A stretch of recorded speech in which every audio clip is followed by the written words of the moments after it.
Amen, amen, amen.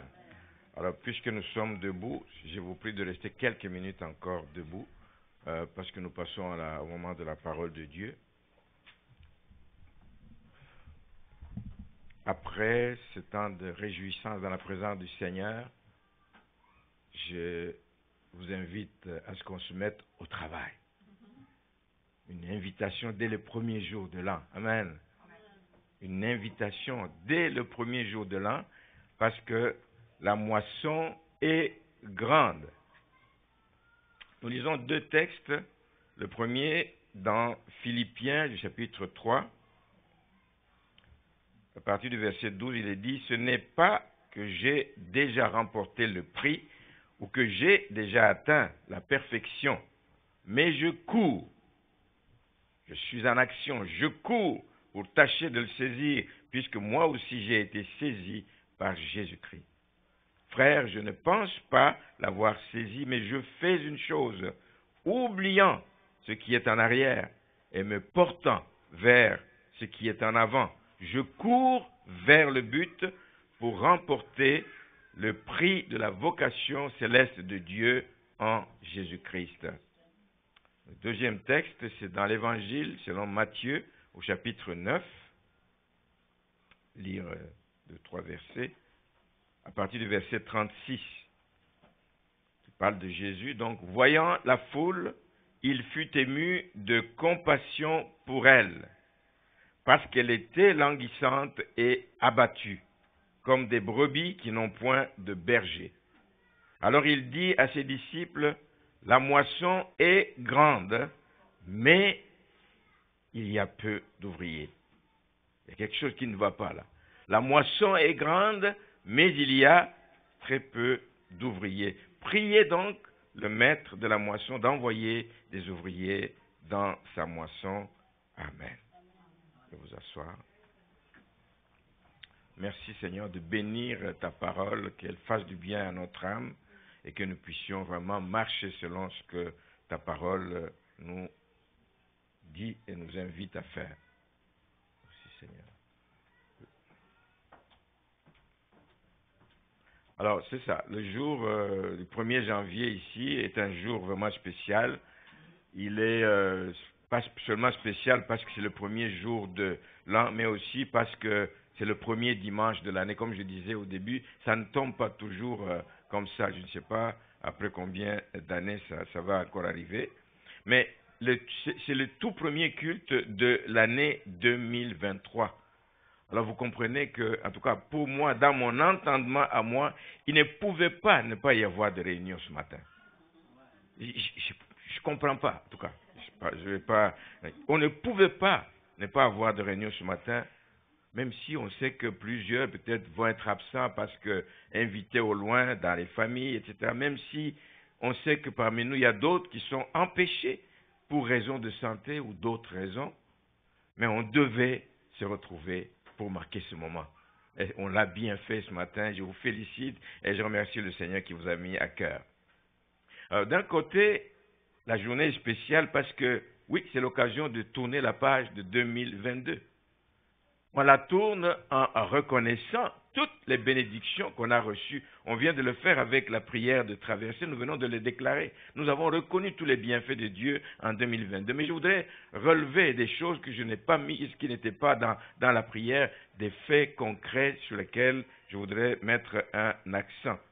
D'abord, nous voulons tous être en bonne santé. Alors, sur la santé physique des membres, nous avons une santé physique, nous avons une santé spirituelle. Mais je parle ici de la santé physique des membres.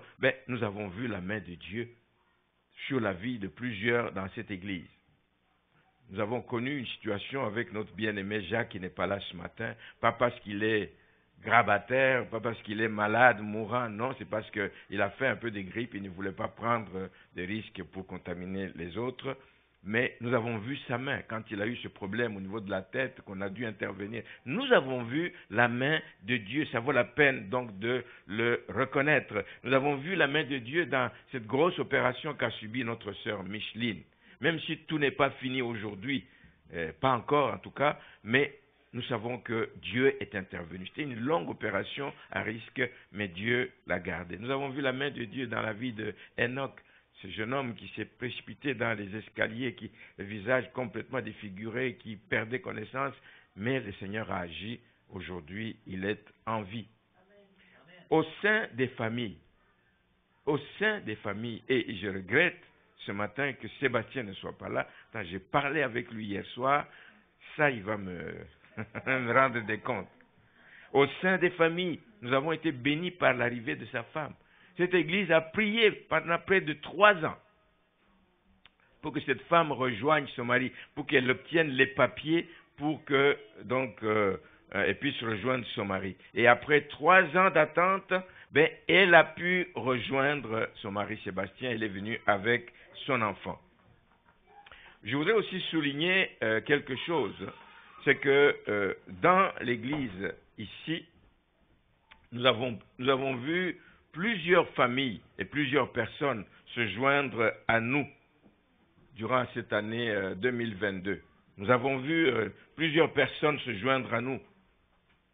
Ce matin, je bénis le Seigneur pour Marcelin et Caroline qui sont là ce matin avec nous. Ça fait un bout qu'on ne les a pas vus, mais il y avait vraiment des raisons de santé. Caroline n'était pas bien dans son corps, mais dès le moment où elle se sent bien, ce matin, elle a décidé de venir de nouveau dans la maison du Seigneur. Merci pour vous avez accepté de vous joindre à notre église. Nous avons Fenel qui n'est pas là ce matin, Myrlande avec leurs enfants. Nous avons Emmanuel.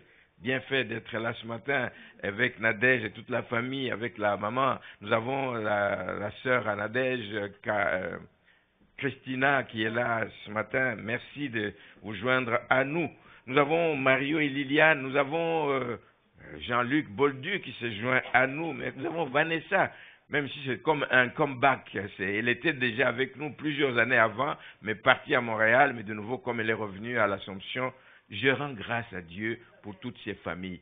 Ce n'est pas le résultat d'un travail d'évangélisation que nous avons fait, et je vais en parler. C'est peut-être d'autres personnes qui ont travaillé et nous avons récolté. Amen. Et c'est ça la vie de l'Église. C'est ça la vie de l'Église.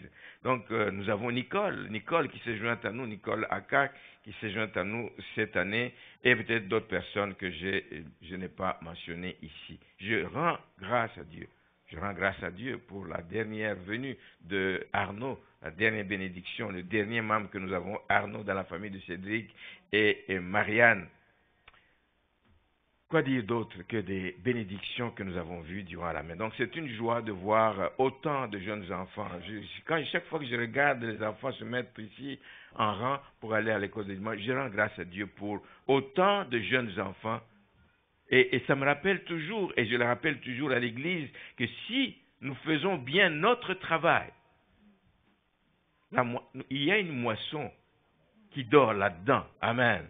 Il y a une moisson qui dort là-dedans. Nous devons nous assurer qu'elle germe, qu'elle porte des fruits, etc., et que nous puissions un jour récolter. Si nous faisons bien notre travail d'encadrement, si nous faisons bien notre travail d'intercession, ce n'est pas juste les avoir en arrière. Il faut prier pour que ceux qui reçoivent en arrière demeurent, germent, prennent racine dans leur vie pour que demain ils puissent faire la relève de l'Église. N'est-ce pas une joie? En tout cas, pour moi, c'est une joie. Vous ne pouvez pas imaginer cela.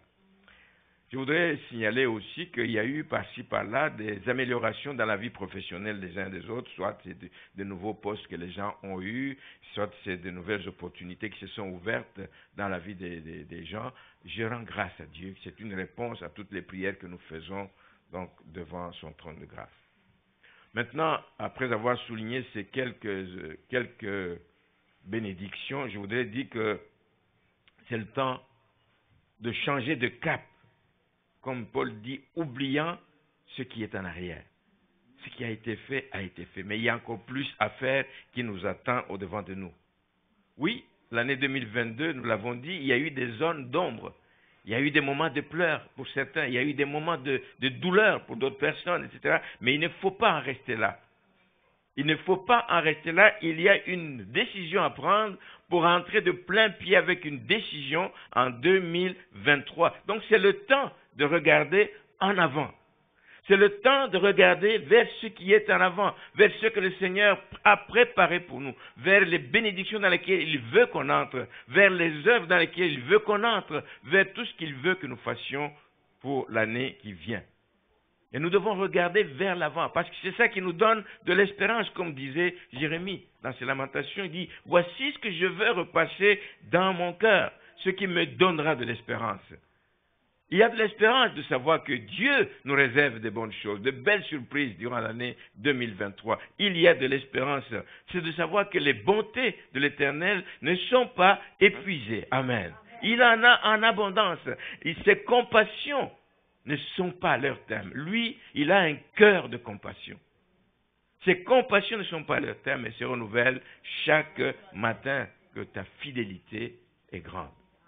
Oh, je rends grâce à Dieu parce que nous avons un Dieu fidèle. Ce n'est pas un homme pour mentir. Il n'est pas fils de l'homme pour se repentir. Nous avons un Dieu fidèle. Juste vous prévenir que mon message va être court ce matin. Il va être court, vraiment court. Je vais juste mettre la table. Je vais mettre la table pour l'année 2023, évoquer les grandes lignes de ce qui va nous conduire durant l'année 2023, parce que nous croyons que Dieu est fidèle. Il permettra qu'on y arrive. La moisson est grande, mais il y a peu d'ouvriers. Le titre, c'est ça. La moisson est grande. Point. La moisson est grande. Jésus, quand il s'adressait à ses disciples, dans le texte que nous lisons dans Matthieu, dit que la moisson est abondante, mais qu'il manque des ouvriers pour moissonner. Qu'est-ce que ça sous-entend dans votre oreille? Ça sous-entend pour moi, en tout cas, qu'il y a risque de perdre la récolte. Si vous avez semé, la moisson est abondante, mais il n'y a pas d'ouvriers pour semer. Imaginez ça ici, là, vous avez semé des fraises et puis les travailleurs du Mexique ne veulent pas venir pour aller parce que, bon, il n'y a plus assez de Québécois pour aller se pencher dans les champs des fraises. Hein? Alors, tout ça va pourrir dans les champs, c'est ça. C'est un peu l'image. Il y a risque quand il n'y a pas d'ouvriers.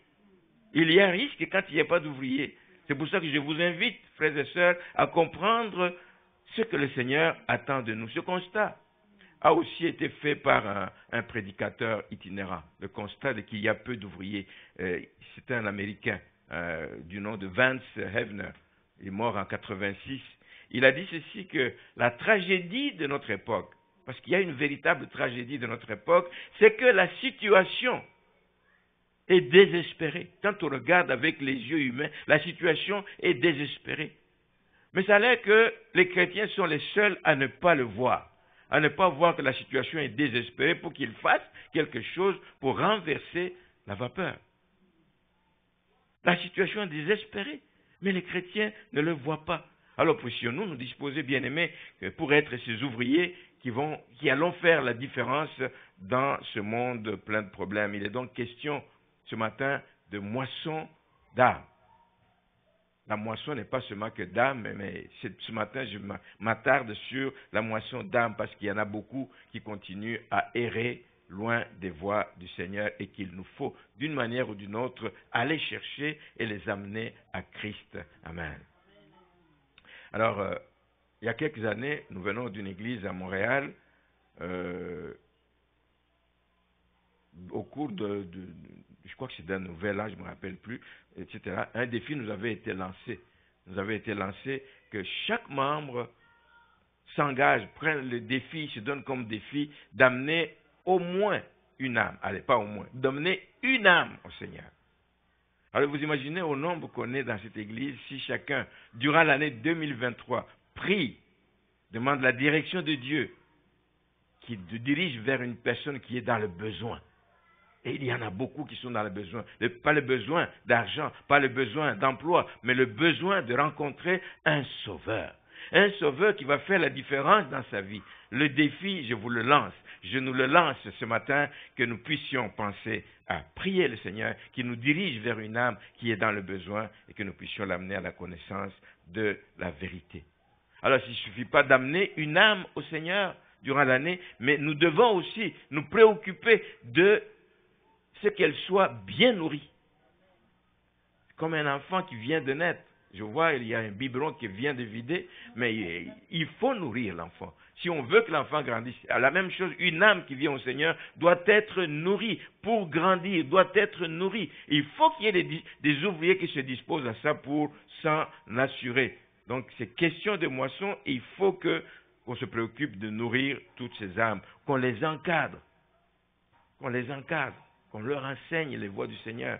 On ne vient pas au Seigneur, j'ai toujours déploré ça dans des réunions, on fait appel, on dit qui veut, après un moment de témoignage, qui veut recevoir Christ dans sa vie, qui veut recevoir Christ dans sa vie, et beaucoup de mains se lèvent et on fait la prière de repentance avec ces personnes. Et puis à la fin de la réunion, on leur dit, bon, que chacun rentre dans son église. Vous ne savez même pas si la personne a une église, vous ne savez pas si la personne est dans une bonne église, vous ne savez même pas si cette personne va être dans une église où elle va être nourrie.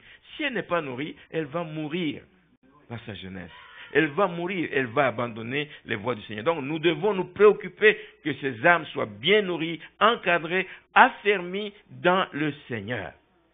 Il y a un investissement à faire. C'est pour ça que je dis, je vous prie de vous mettre au travail tout de suite. Il y a un investissement à faire. Il y a des efforts à fournir pour cela. Il va falloir sacrifier son temps. Il va falloir sacrifier son énergie. Il va falloir sacrifier pas mal de choses.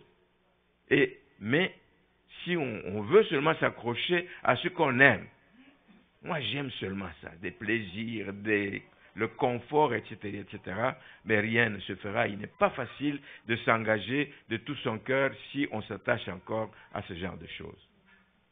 Se mettre au travail, ça va demander des sacrifices, ça va demander de payer un prix.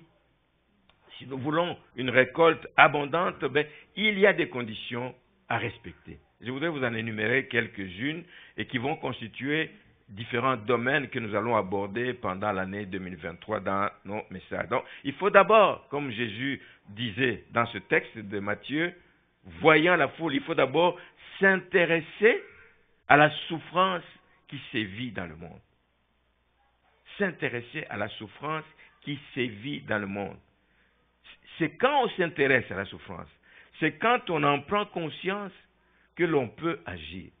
Ça peut nous pousser à agir, que ça peut nous pousser à faire quelque chose. Frères et sœurs, il y a beaucoup de candidats à la perdition. Il y a beaucoup de gens qui souffrent s'ils ne rencontrent pas le Sauveur. Il y a beaucoup de gens. C'est pour ça que Jésus a dit à ses disciples de lever les yeux, de regarder. Ne regardez pas juste dans votre petit cercle là-bas, mais regardez un peu plus loin. Levez les yeux et regardez. Là, vous allez voir. Là, vous allez voir. Donc, c'est la première chose à faire. C'est de lever les yeux et voir. Regarder autre chose que ta propre personne.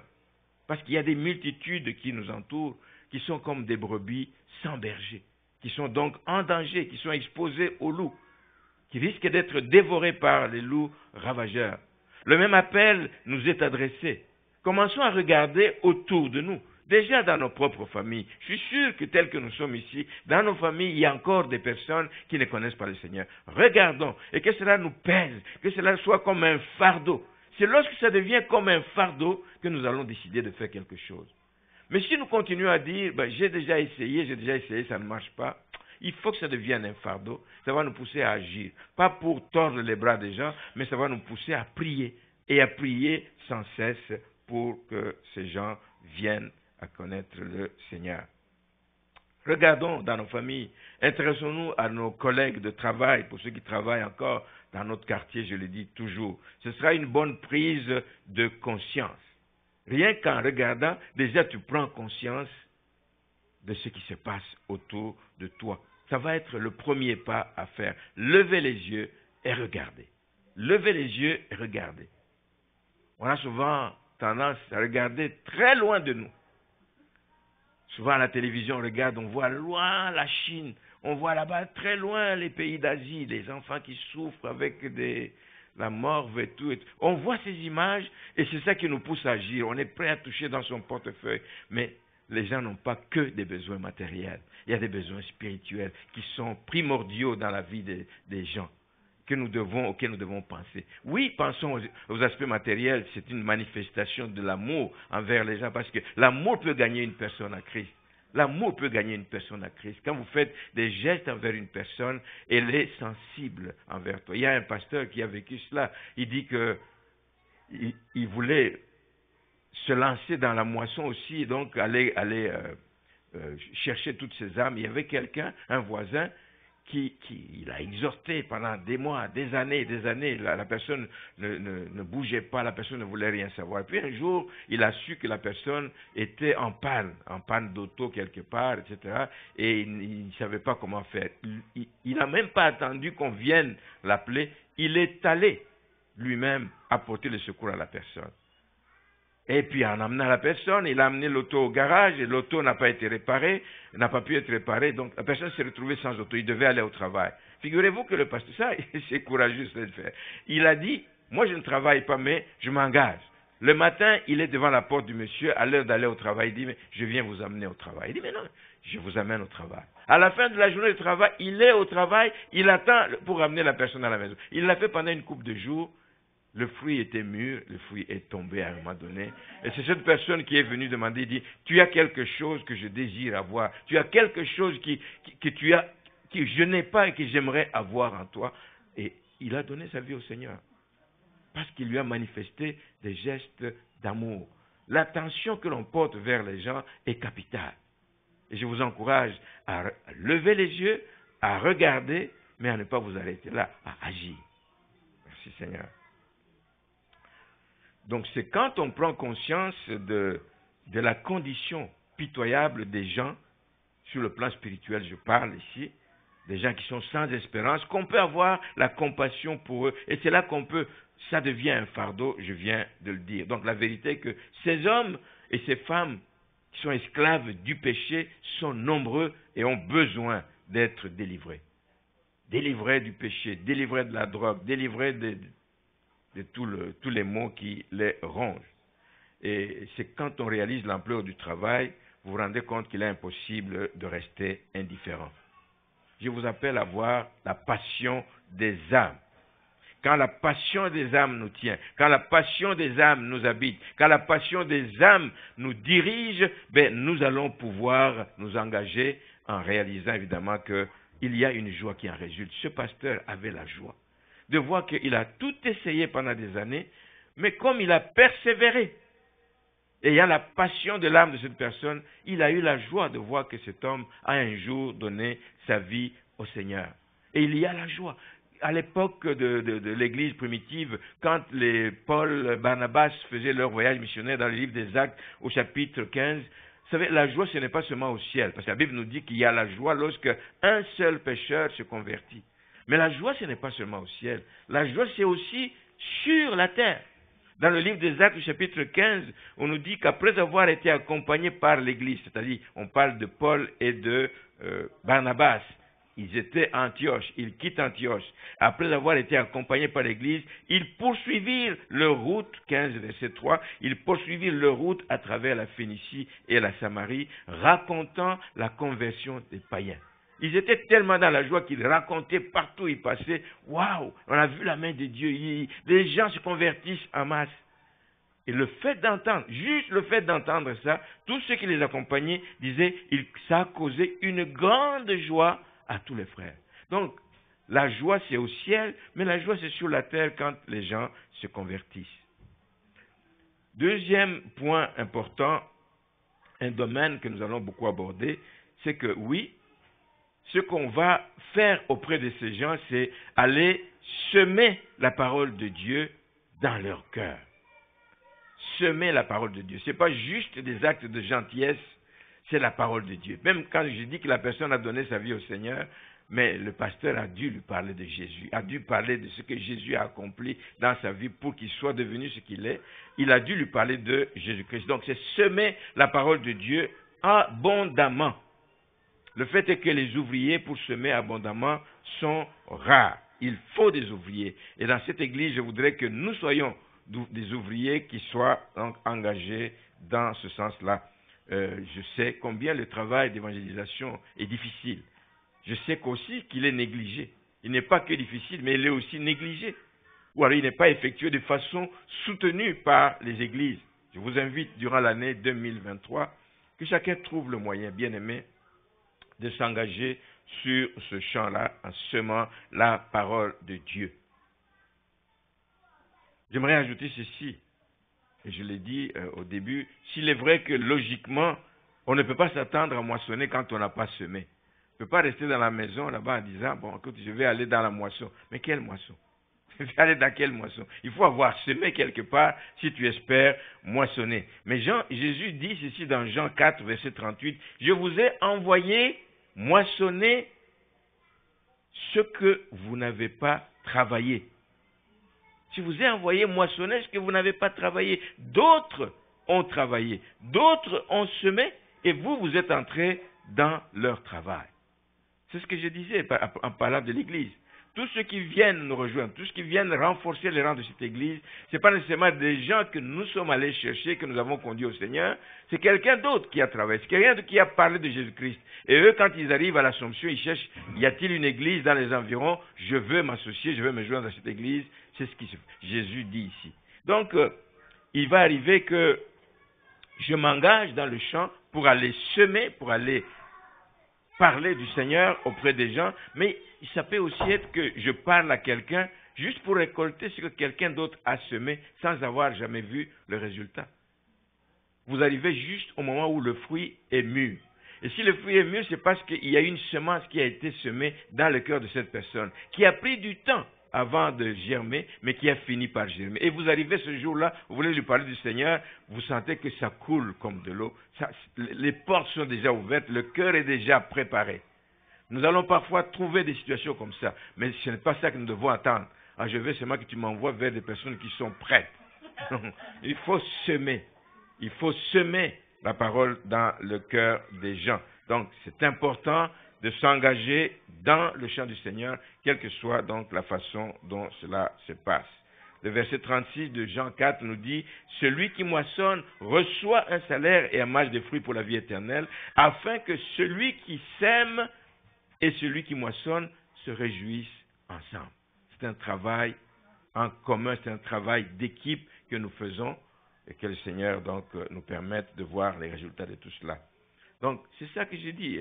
Je peux avoir exhorté quelqu'un, pris du temps pour prier pour la personne, et puis je pars où la personne quitte mon décor, et puis je n'ai plus de contact avec elle. Mais la semence a été déposée.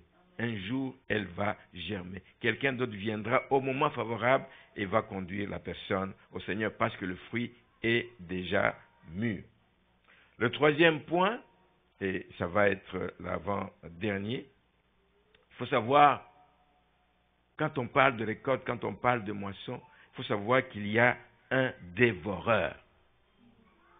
Il y a un dévoreur des récoltes. Il y a un dévoreur qui ne veut pas que nous récoltions les fruits de notre travail. Dans Matthieu 13, le verset 24, il leur proposa, Jésus proposa une autre parabole et dit, le royaume des cieux est semblable à un homme qui a semé une bonne semence dans son champ. Verset 25, mais pendant que les gens dormaient, son ennemi vint, sema de l'ivraie parmi le blé et s'en alla. Le verset 26, lorsque l'herbe eut poussé et donné du fruit, l'ivraie aussi parut. Les serviteurs du maître de la maison vinrent lui dire, Seigneur, n'as-tu pas semé une bonne semence dans ton champ? D'où vient donc qu'il y a de l'ivraie? Comment ça se fait?